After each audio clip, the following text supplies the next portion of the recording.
This is like one of those weeks.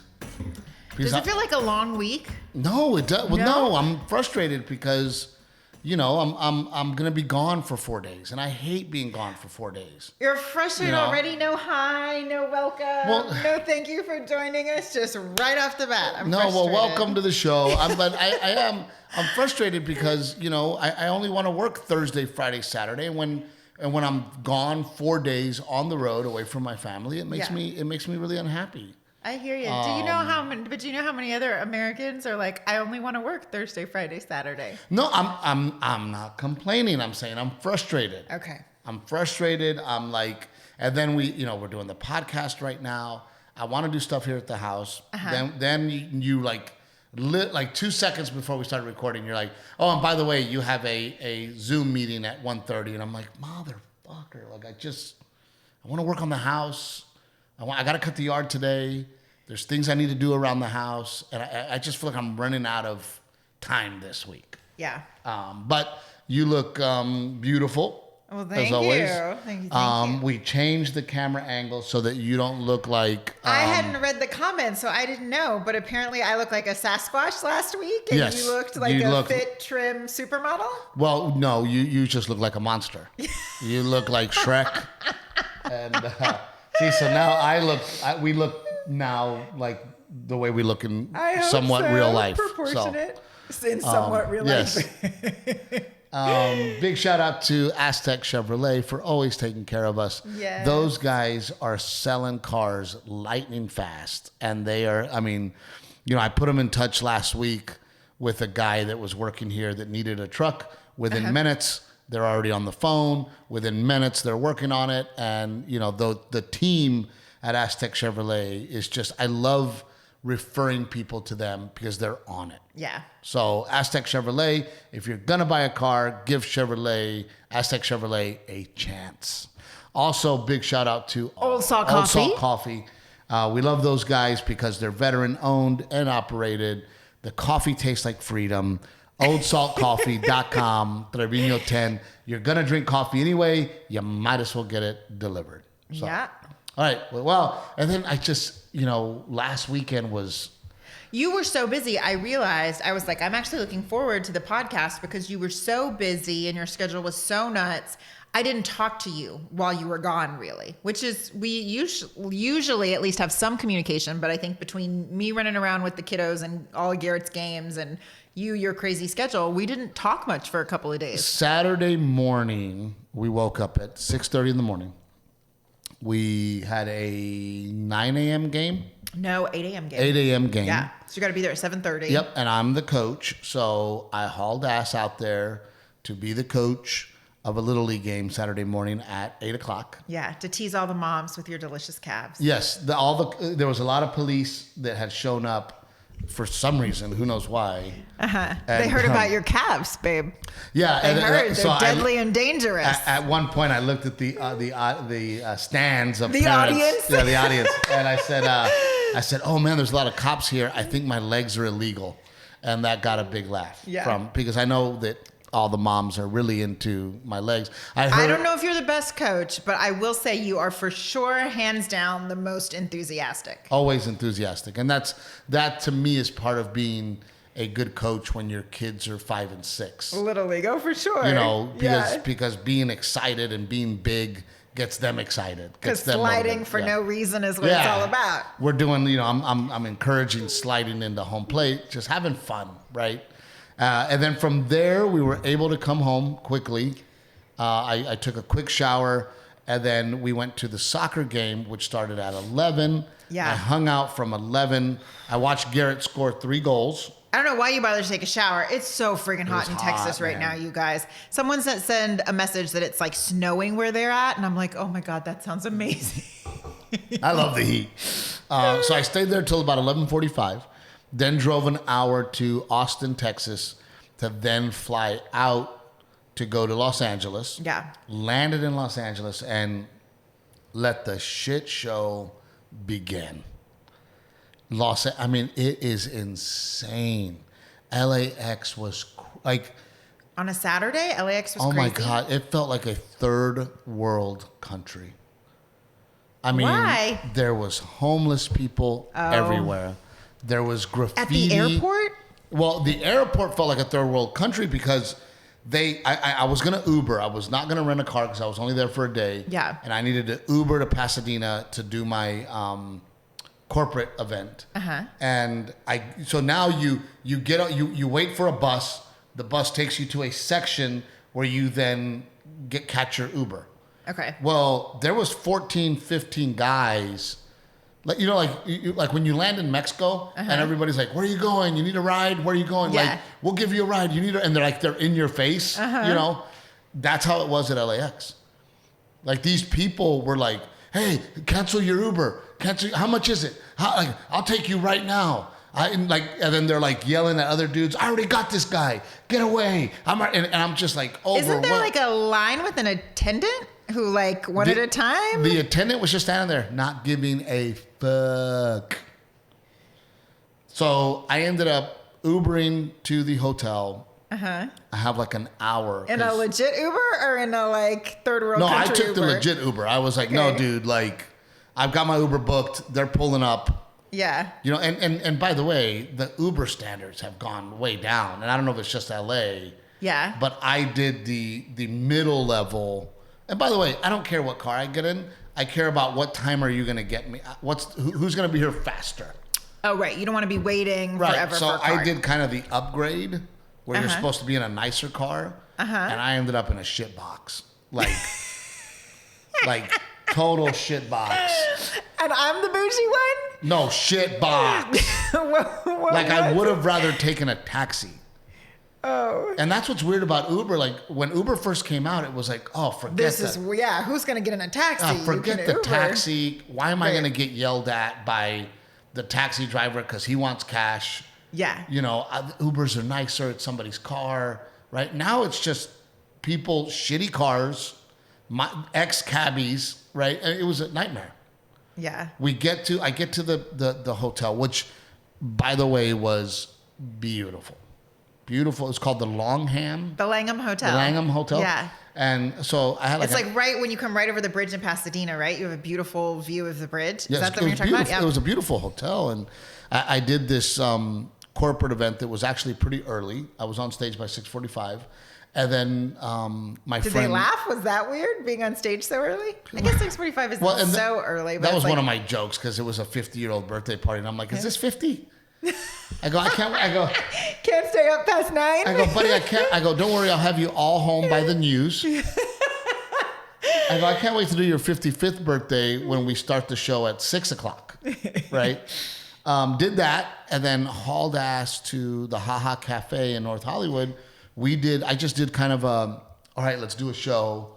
We sold it out very quickly. Yeah. Because there was only 150 seats. Because you haven't done a show in LA in forever. And it felt so great to do this corporate show where there was so many requests and don't be dirty, don't say bad words, don't do this, don't do that.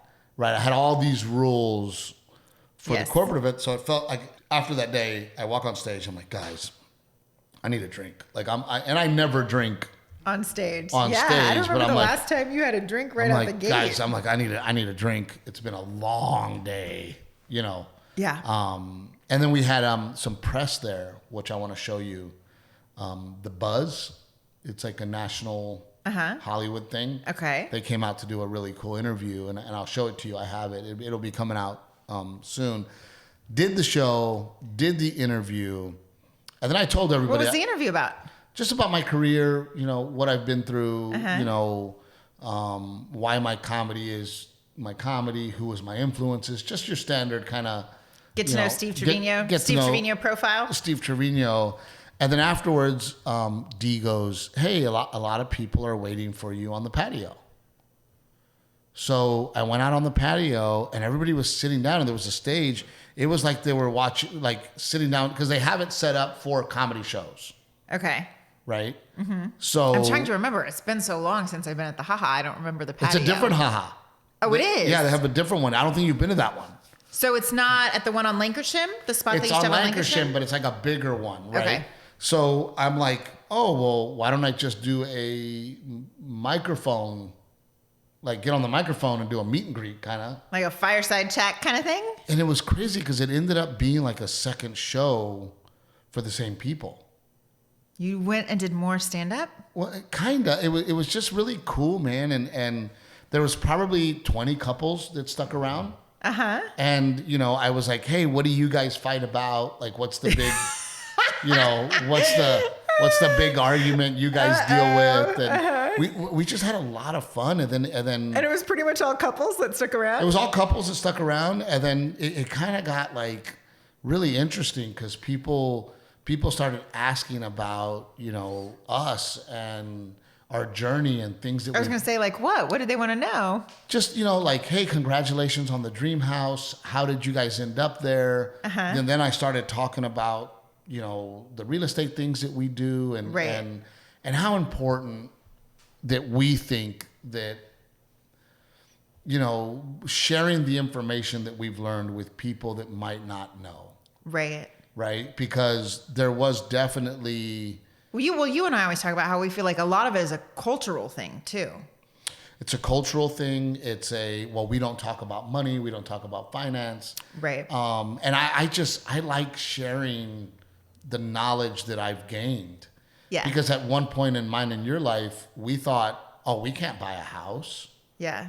You know, how do you buy a house? Like, it must be impossible. Well, in LA, like, the cost of real estate is insane. So you hear those numbers, and it does seem impossible and overwhelming. And then there was this other guy there that was like, he's like, hey, man, I'd like to tell my story.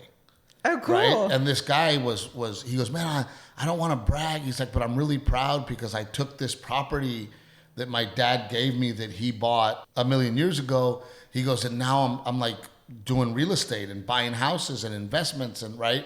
So he told his story and then all of a sudden people were like, hey, well, you know, we're trying to pay our house off. Is that the right thing to do? Like all of a sudden it turned into this like a completely different thing, not at all related to comedy. Apparently. But it was funny. It was comedy. It was us having a real conversation. Uh-huh. And then of course I took pictures with everybody after, but it was just a really, really special, kind of a cool show.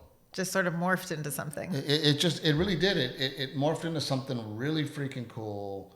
And I was just kind of and not at all your intent. It was just where the audience took it. It's just where it went. And you know, I've always had the idea of, you know, how do we do outreach, right? How do we continue to help people, right?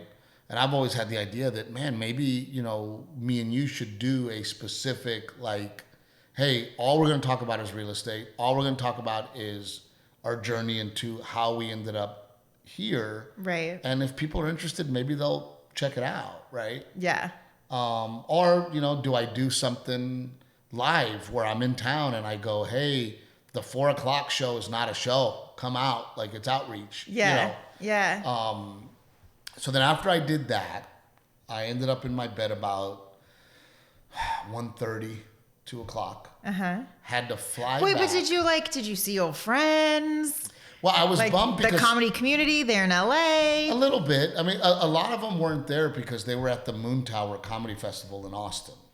Oh, so a lot of comics were, you know, all the cool kids. We're all gone. Yeah, they're all gone, right? Yeah.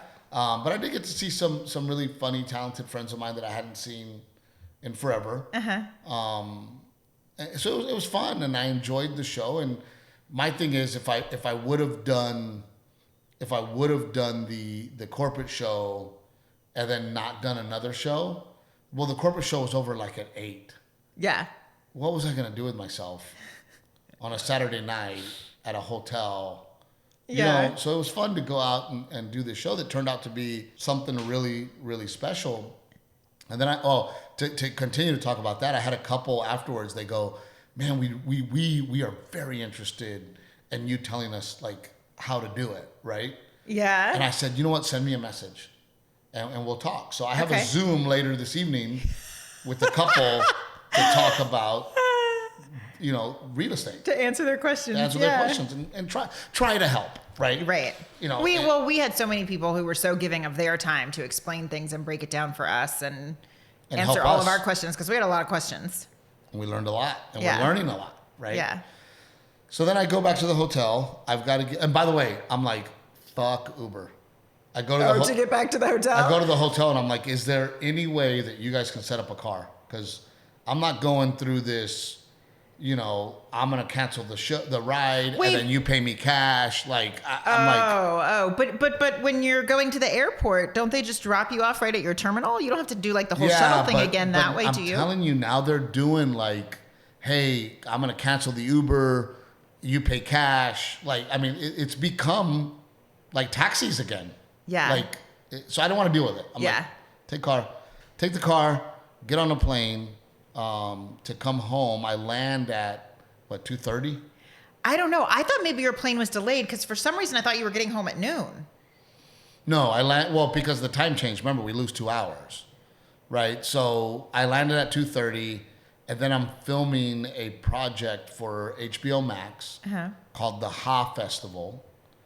And the producers are calling me up going, you can't go home. The show starts at 5. We need you here for makeup, for wardrobe. And I'm like, oh my God, like I don't even get to go home. Yeah. I wanted to see my son.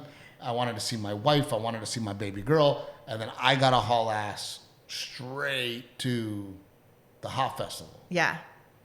And I was excited because... That was hard too because you had told Garrett you were coming home. So he was like counting down to when is dad going to be here. Yeah. And he was a champ this weekend too. He was amazing. He's been great. And I was really excited because in my career, I have not had much contact with Paul Rodriguez.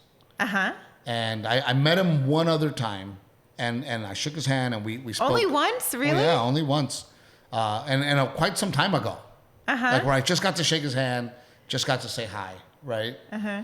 We get to the special. I'm excited because, oh my God, Paul Rodriguez is going to be hosting. I hope I get to talk to him. And I was just bummed. You didn't get to talk to him? He was very cold, didn't talk to anybody. Really? You know, he was kind of to himself. Well, you wonder too if it's a COVID thing. I mean, crew is wearing masks, but performers... I know that he's been through a lot. I know that he just had triple bypass. He's not a young chicken. Yeah. You know, how old is he? I don't know. How old is Rick? Can you check real quick how old Paul Rodriguez is? But he was just kind of there. I'm sure he was probably tired too, because didn't they, I know you didn't do the show, but didn't they They had rehearsals, they had all kinds. Two shows the night before too or something? And was he at those as well? I don't think so, but I do know that he had a long day because there was rehearsals and all kinds of stuff. Yeah. And I was just bummed because you were so excited to meet him. Well, he was one of the reasons as a Mexican American for me that made me feel like I could do it. He was the one guy when I was very young. Yeah. He was the only guy. Well, that's what I was going to say. I feel like when you think of who's the first Hispanic comic, I know there was Freddie Prinze. But he had passed away, and I don't remember him. Yeah, no, right? I don't remember Freddie Prinze. For me, it was, as a young man, it was Paul Rodriguez. For sure. Right? For sure. Yeah. And, what was his show? Did he have a show? They had one, I think it was called...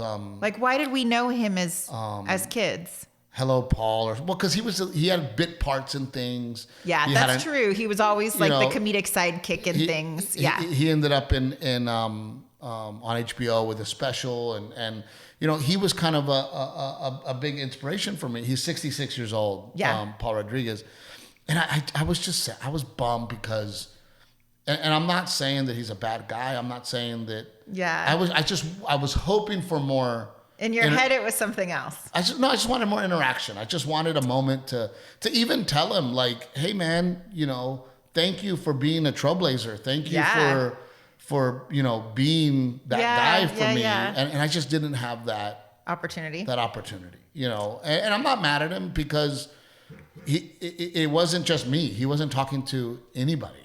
Yeah. He was just backstage waiting to do his thing, and then he went home. Yeah. Right. But I'm sorry. I know people get annoyed when our phones vibrate. My phone is vibrating and I have the vibrate off. I don't know what's going on. And we there was another host, Emilio Rivera, and Emilio is the star of the Mayans on FX. And now here's a guy that he's like 6 foot, at least 5'10". I mean, he's kind of a bigger guy. And he's got this kind of He's just like scary look. I mean, people say that you're intimidating and scary looking. He has a very tough guy, like Mexican, you know, cholo almost kind of, and he's kind of got this like scowl, you know. And he was also hosting. And for some reason, he said something to me, I said something to him, and we started joking and laughing and cracking up back. We were laughing so hard backstage. They had to tell you guys to shut up? They had to tell us that. Like literally PAs came over and they're like, guys, like, please. Yeah. And we're freaking laughing. And it was just really cool that me and him, you know, were backstage just laughing and joking around and just having a lot of fun together on set. And, you know, I know of him. I've seen him in movies. I know that he's on the Mayans. I know that he was on Sons of Anarchy before the Mayans. I mean, I know him, right, from TV and movies. But to be completely honest with you, I don't watch that show. Where does he live? Is he here in Texas? He lives in Los Angeles. Okay. I don't watch that show, so I'm not like a huge fan of his. I just know of him, right? But now I'm a huge fan of him because we hit it off like little kids. And you know me, I don't like to what I was gonna say, I don't know what this jazz hands. You don't like to jazz hands? I don't like to be that guy. You know, ooh, you're a celebrity. I want to be close to you. Oh, you don't schmooze. I don't go out of my way to try to be his friend. You know, right. I give him his space. But we're both backstage waiting for, you know, I got to go. I'm going to go on into comics. I'm backstage. He's backstage. He has to host, right? And then we just ended up laughing and having a good time. So afterwards, they had a after party, which, man, I have a lot of energy. But I was like, oh, gosh, man, I should go to this after party and thank everybody that was a part of the show. Yeah. You know, and I'm just tired. I'm like, oh, my God. So I go afterwards, and I see Emilio, and I went over to him. I go, man, I haven't laughed that hard in a long time. And he goes, me too, man. That was hilarious. We had me and What was it? Do you know? I don't want to talk about it because we were making fun of somebody. Okay, and reliving it is not as funny anyway. It is funny. It's hilarious. But I don't want to disrespect somebody. Gotcha. Okay. Between me and him, it's different, right? Right. You know, so I don't want to disrespect anybody, but.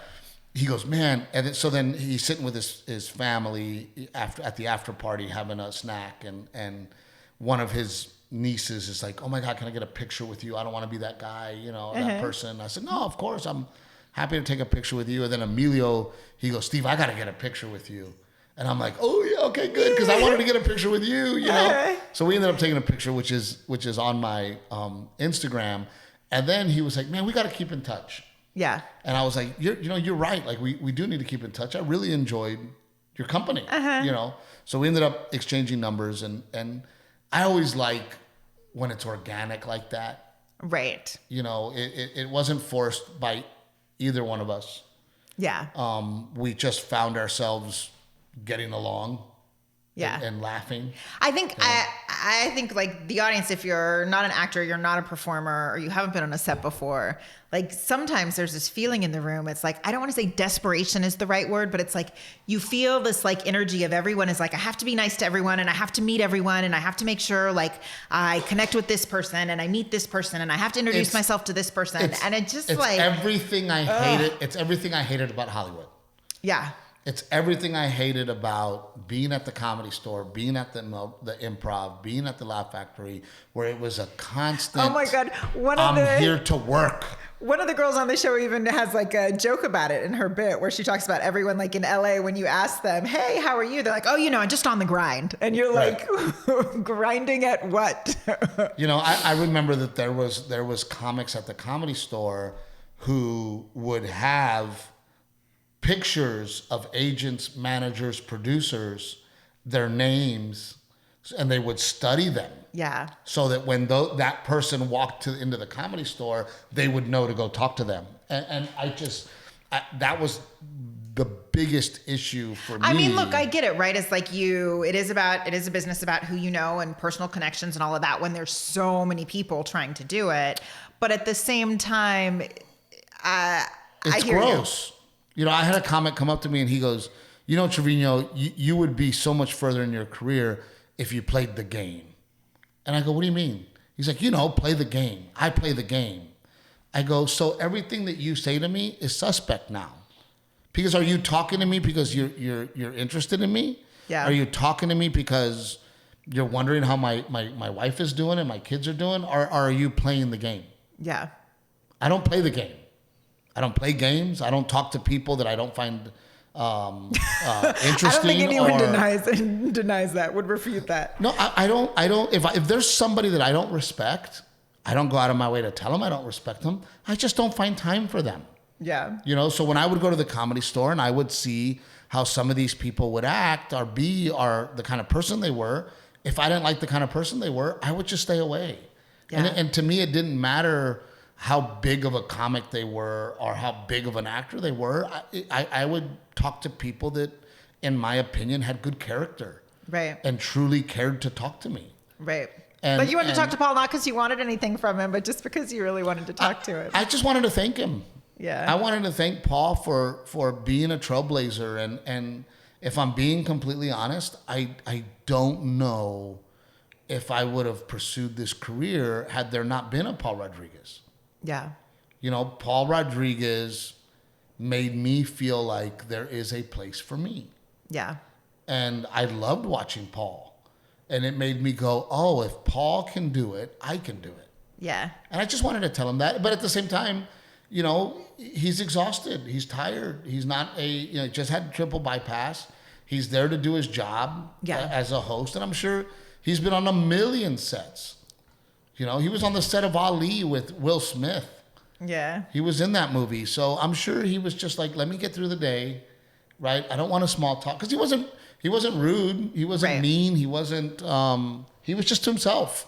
Yeah. You know, and I let him be to himself.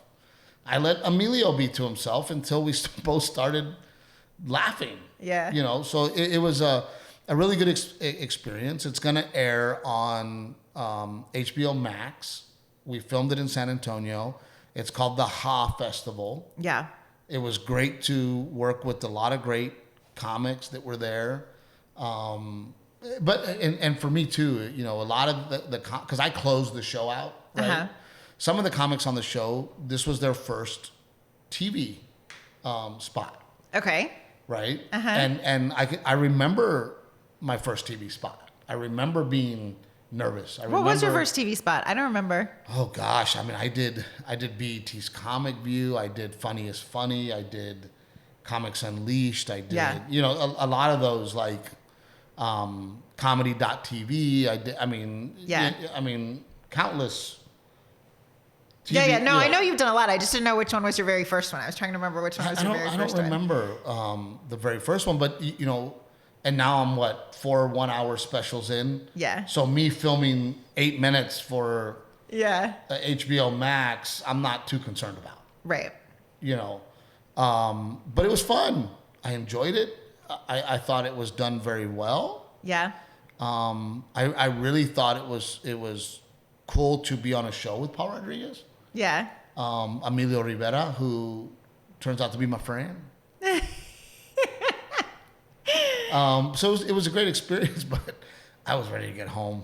Yeah. I was ready to get home. I was ready to go to sleep. I mean, I was tired. Yeah. You know, and again, you know, people were like, hey, you want to have a drink? You know, we're all having drinks. You want to have a drink? And I was already bummed that I had missed Garrett Sunday.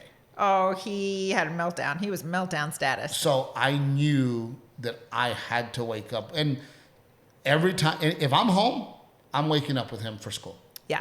That's my goal.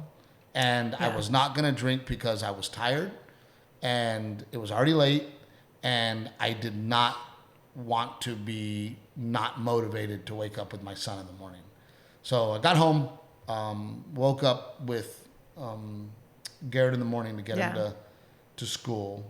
And I always try, like, you know, when I give him a ride to school, we carpool with the neighbors and they've got 3 great kids. And my goal is always can I make these kids laugh? Yeah. Can I wake them up? Can I get them motivated? right? Right. To in a help, good mood before you drop in them a off good at the mood school. to hopefully that they've got a little spark about themselves. Yeah. They've laughed. That, they get some energy into them. So I'm kind of the opening act for the teacher, right? I love that. So I enjoy giving the kids a ride. Yeah. In the morning, I enjoy seeing my son in the morning, and then we got started because we have Teardrop Teddy. Oh, yeah. We're building a chicken coop at the house. We know absolutely nothing about chickens. Teddy will be like, no, you guys, you can't put the coop here. The chickens need shade. Or he'll be like, no, we got to have vents. There needs to be air going through here for the chickens. So, my sister, and growing up, we would eat, we grew up in a country town, right? So yeah. We were always getting farm fresh eggs from neighbors, friends, family. Were you really? Oh, Because yeah. I grew up in the same town. I wasn't getting farm fresh eggs. You guys didn't talk to anybody. Oh, that's not true. You and your parents don't have friends. No, that's it's just not you true. guys. We just didn't talk to you. But we would eat like duck. They'd bring us like duck eggs and goose eggs and chicken eggs, and I love farm fresh eggs. Yeah. And my sister, she has chickens on her property. Yeah. And so I'm very excited about this chicken coop, but of course, Renae Rick does nothing normal. Can we have a regular chicken coop? No. I'm not putting in that many requests. I just wanted to have like some cute, like Spanish style, like cathedral windows. Put a cute door on it. Bro, we're like building one of those little steeples and a little bell tower, maybe. We're building literally a fixed structure that somebody could live in. Steve. For chickens. What do you mean? I mean, a lot of people have like a similar structure Oh my for gosh, chickens. dude. And she wants a bell tower and she wants windows. I just think it's a nice touch. They need ventilation. She wants rocks, like a house. Like, you know how a house has rocks up like the first half of it? No, I just said let's put some planter boxes around it so it looks pretty. She's wearing me out, dude. For a chicken coop. No, I really wanted a greenhouse, but you were so excited about the chicken coop that I was like, okay, we'll do the chicken coop. So maybe like it's just going to grow into a chicken coop / greenhouse. Any contractor that I hire, Rick, I feel horrible for them. Why? Because every time, like when she comes, you see in their face, like they have that like. That is not true. Yes, it is. That's not fair. When we were building the fireplace, and you would walk out there for every detail, the fireplace guys, and they were nice, but they'd be like. You act like I'm changing things constantly. And they would just be like, are you sure you want it this way? Does it look like okay like this? They would come up to me and be like, hey, can you go get your wife before we put this mantle on? Can you go get your wife before we move on? Can you, they were so afraid. They just wanted to make sure they got it right. Oh my gosh, dude. So I go out there and I told Teddy, I said, hey, well, she wants a bell tower on top. And he's like, okay, well, do you want one? Do you want two? Do you want it in the back? Do you want it in the front? Like, where do you want this thing? And I'm like, let me get her. And those guys were like, yeah, you better get her. Like the sadness that comes over them. No, like you just don't have any idea where we would put it or where you want it. So we're all waiting. We're all sitting there like, all right, let's wait to see what Captain Evil wants and how she wants it. Let's make sure. Because there's nobody else allowed to make decisions. Oh, hush. You can take Delilah to Swim Survival, and I'll stay here and help them make decisions about the chicken coop. I already told you, I'm not going to Swim Survival. You said today was miserable, and it would break my heart. Miserable. What happened?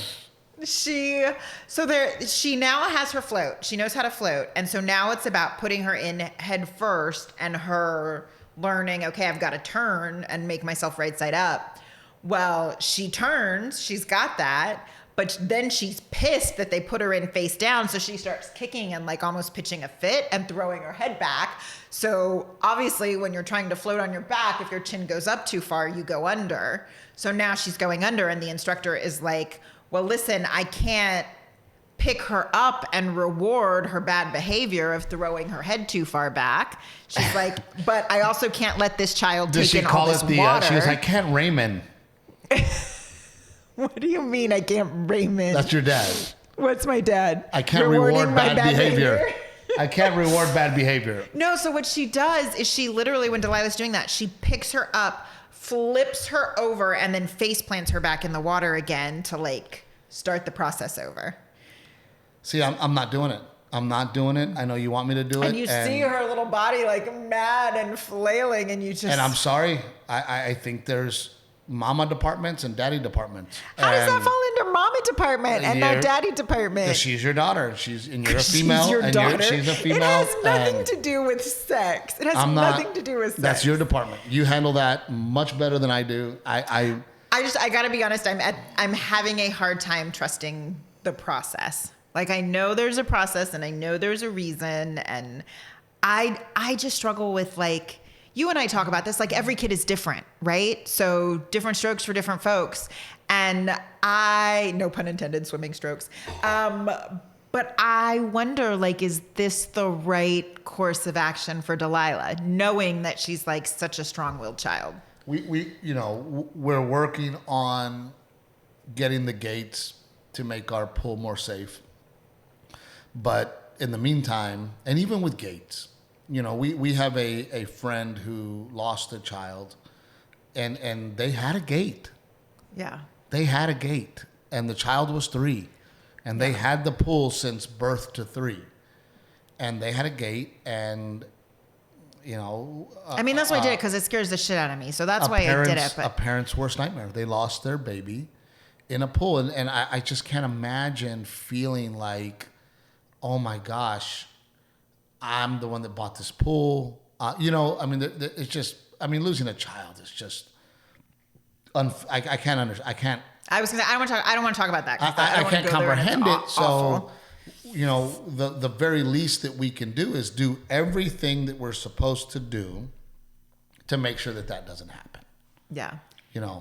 We're gonna put the gates up. We're doing this swim survival, so that we can at least do everything that we can do as parents to avoid a tragedy. We're doing this swim survival. I'm having to take her. Yes, I know you're having to take her, and I know you're having to see it, but it hurts me too. Like when you come home and you're like, oh my gosh, it was a bad one. And I'm like, I don't know. I'm glad I wasn't there. I'm so glad I wasn't there. It's hard, but we are doing everything that we are supposed to do as parents, as responsible people. I just hope it works, because damn, at the end of the 6 weeks, I know it's not just like 6 weeks and they nail it. Like, how many weeks have you been doing it now?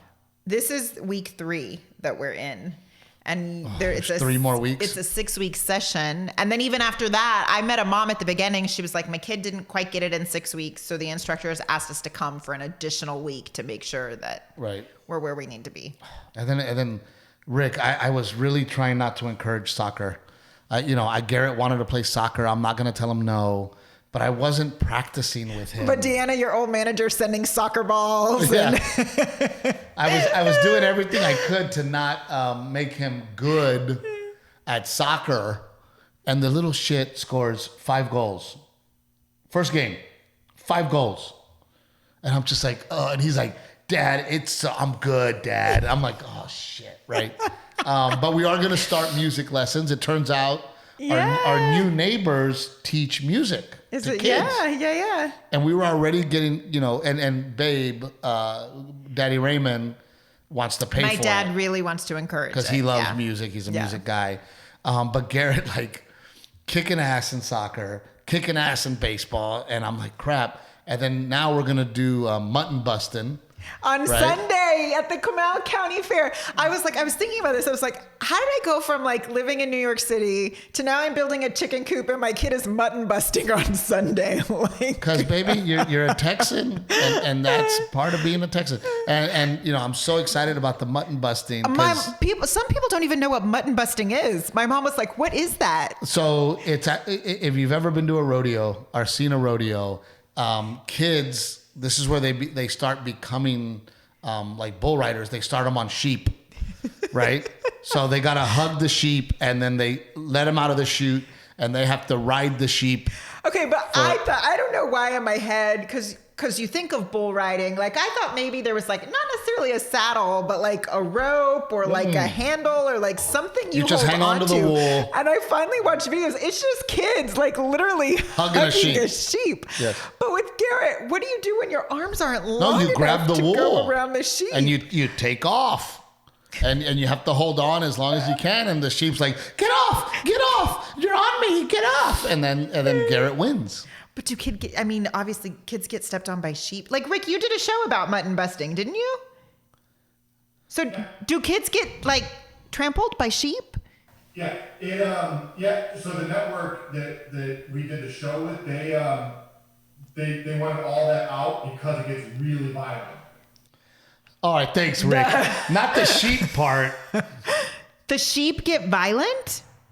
No, it's the aftermath. So if they fall off, like the sheep could run back over them. Yeah. They get hit in the walls and stuff. Yeah. They get hit into walls? It's the same as anything. Just let them do it. Yeah. Thanks, Rick.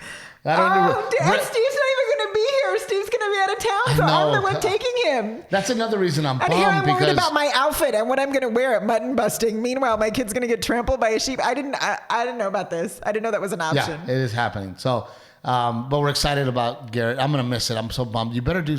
I get so mad at Renae because I'm like, babe, please, when I'm on the road and you guys are doing stuff, please take pictures.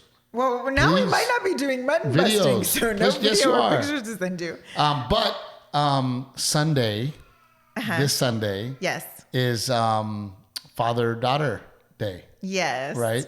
So where's Delilah Ray? We never have Delilah on the show. Well, she's in a box. Is that what you said? Delilah likes to play in boxes. Yeah, she does. So do I. I knew as soon as I said it, I was like, oh. Come here, mamas. Oh, come he's here. so excited. Come here. Come with Dad. Come with Dad. Look at my girl. Look at your little outfit. I didn't know Miss Betty was going to dress you awesome. How are you, pretty girl? She's so cute. What are you seeing? Your phone. So if you are a dad girl, post a girl dad. Girl dad. Yes. If you're a girl dad, post a little picture of you and your beautiful daughter, because I am loving being a girl dad, and because of the outfits, right, mamas? Whoa! What did you do? Okay, there we go. So Miss Delilah Ray, I love you. Say hi to everybody. Can you say hi to everybody? Not yet. Not yet? Not yet. Can you wave? Can you wave? Can you wave? Sometimes. She says mom and dad. She does say mommy and daddy right now, but we love her. Yep. Uh-huh. Let me see. There's that big. Well, you did it again. Aww. She got a smile there. Uh-huh. Oh, Delilah Ray, we love you, baby girl. Okay, so that was Delilah Ray hanging out with us. Thank you for watching and listening to another episode of Steve and his Captain Evil. We hope you enjoyed it. We love you guys. My wife looks beautiful as always, right? Mama looks beautiful. And my daughter... looking pretty precious too. ...is my new pretty girl. I love you, baby girl. Till next time, guys. She's like, just give me the phone.